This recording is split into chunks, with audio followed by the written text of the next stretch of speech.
Ավետանում մեր Տերը Հիսուս Քրիստոս ասում է. Երանի սքավորներին, որտեղ նրանք կմխիթարվեն։ Ինչու է դա այդպես ասում։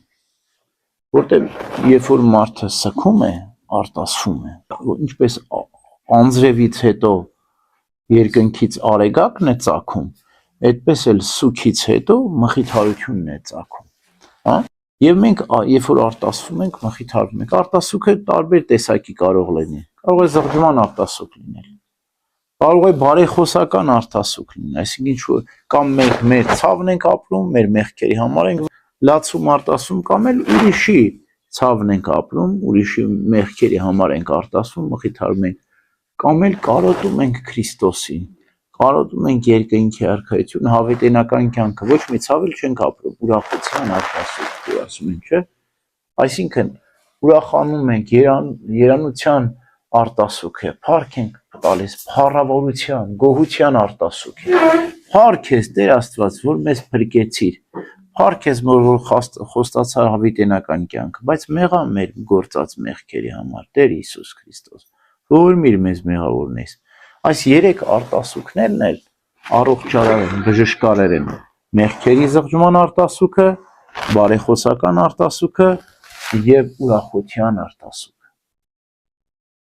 Սա մեզ մոտ ստացվում է, բայց արտասուքից հետո մենք էլ հանկարծակի մեր մոտ ինչ-որ բան է կատարվում, հա։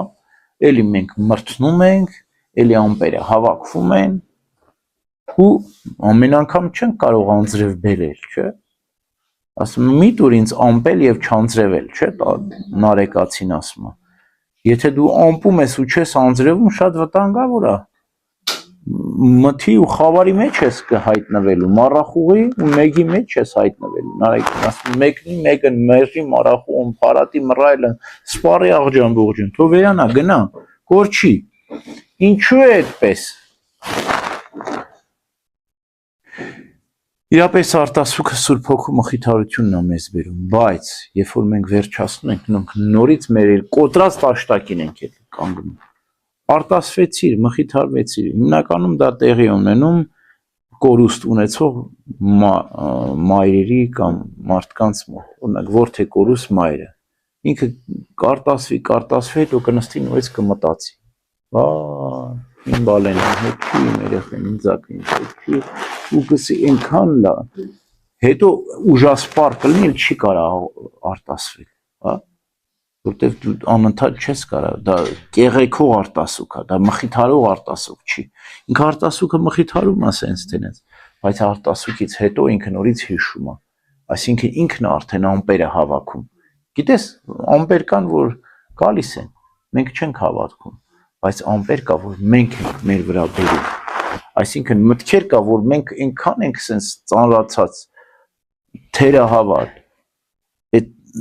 հուսահատության մտքերը, մեր հավատքը մենք կորցնում ենք, երբ որ մենք այդ կուտակում ենք մեր գլխին, հատկապես ծանր վշտի պարագային են դրանք հավաքում մեր գլխին,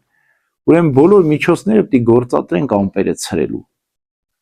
եթե մենք չենք կարող արտասվել, ուրեմն որոտում պիտի անենք, որոտումը տեսել եք, չէ, ամպը ցրող գործիքներ կան, որոտումը ո՞րն է, հառաչանքը, չես արտասում, բայց ներքից հառաչում ես, Տեր Աստված, ցրիր ես մտքեր թող գնան, քեզ եմ ապավինում, հառաչում ես, ցրում ես, աղոթքով վանում ես քեզանից, չեմ կարող հիմա, թող հեռու գնա ինձանից, չար խորհուրդ, հետո կհասկանամ, ինչու եղավ, չգիտեմ ինչու եղավ, հետո կիմանամ, հեռացիր ինձանից, հա, այսպես իմաստուն ձևով, ավելի լավ է մենք ցրենք խորհուրդները, մտքերը, մեկնի մեկն մերժի մառախու, այնքան թե հավաքենք, ցերն ու հավաքերը մեր ձեռն է, արտասուքը Սուրբ Հոգին է տալիս, ամեն։